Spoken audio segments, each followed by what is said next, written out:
Vic and Andy Armstrong, they're awesome. They're the stunt choreographers On every movie you've ever on every enjoyed. awesome. They did the Indiana Jones movies and the original Superman. Vic and Andy Armstrong.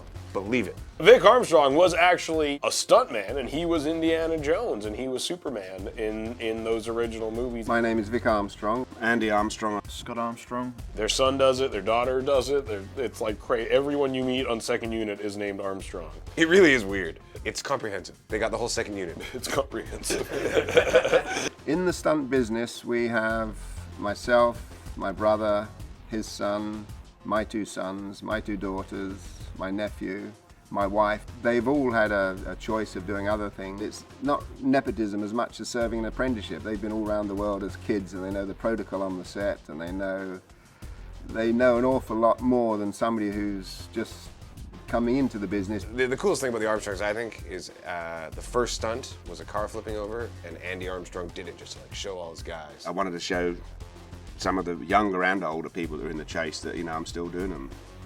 Not just behind the camera. And I thought it'd also be a fun legacy to have done one in the same movie as your son and your nephew.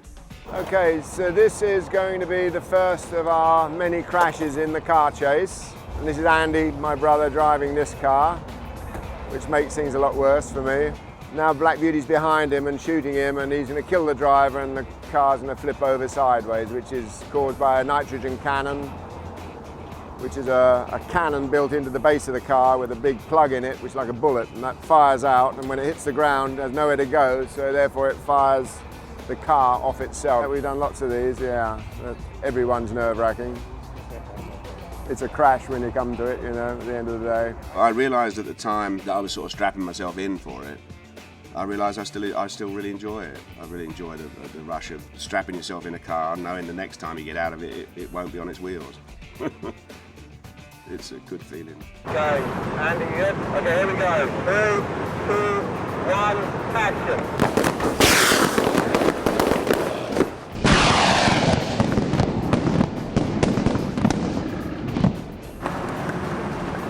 Well done, Dean. Just run it when you can, Dan. Another grey hair in my head.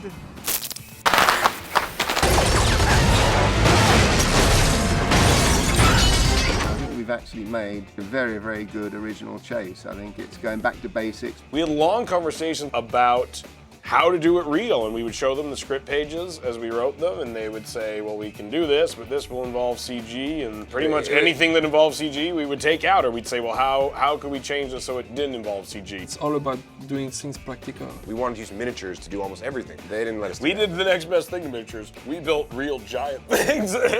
I mean, we wanted to do the elevator Black Beauty thing with miniatures, and they were like, we can't do that. What we will do is build a 70-foot tall elevator, drive a car into it, and lift it up in the air. We tried to eliminate any CG that we didn't necessarily need, unless it's to hide a ramp or to hide some piece of equipment. But basically everything you see is done for real, so it's a nice change for this day and age.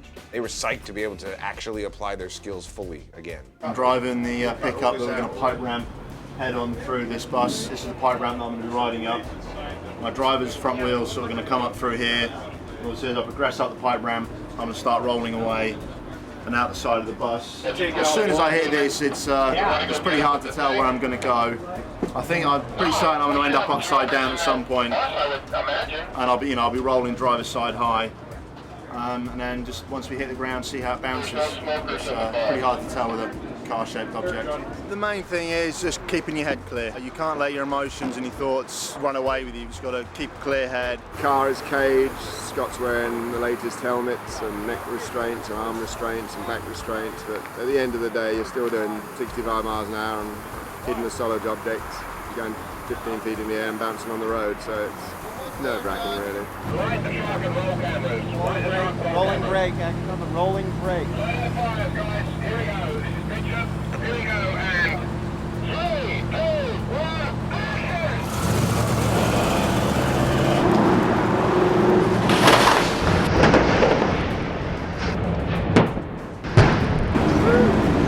Thanks very much, guys. Everyone help me get in and get back out. Beats any day at the office, I think.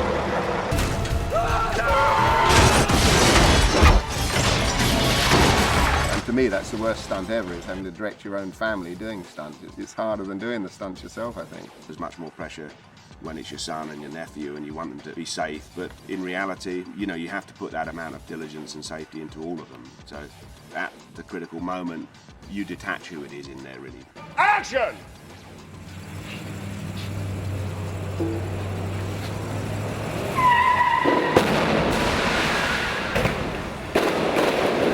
That probably comes flooding back as you're running to the vehicle to make sure they're all okay at the end of it. Go, go, go, here you go, guys. You okay? You all right, Dave? He's good, You all right? Good job, buddy. Good job. Lean against the car.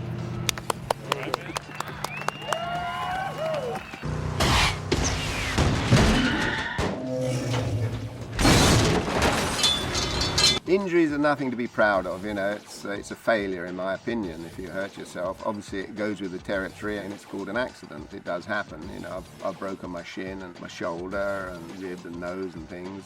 Well, nose has had it quite a few times, I'm afraid. But When it comes down to a real life stunt and you're going to be doing a, you know, somersault in a 6,000 pound vehicle and it's going to go anywhere, there's always the potential for someone getting seriously hurt. I've been seriously hurt. You know, that's always a knowledge that you have, but it's not something that motivates you. Your fear is of failure. Your fear is of not performing properly. I'm not worried about getting hurt. I'm just worried about doing it wrong.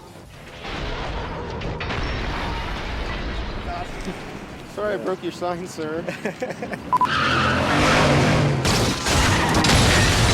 It's strangely relaxing, really, because all the fear that goes on beforehand is not fear of injury. You know, if you're terrified of injury or you're terrified of death, you wouldn't be doing it. You know, you have a healthy respect for that, and obviously a knowledge that that's a potential end. Quite honestly, if anything happens to me, it doesn't, you know, I won't know anything about it, so it's not a problem.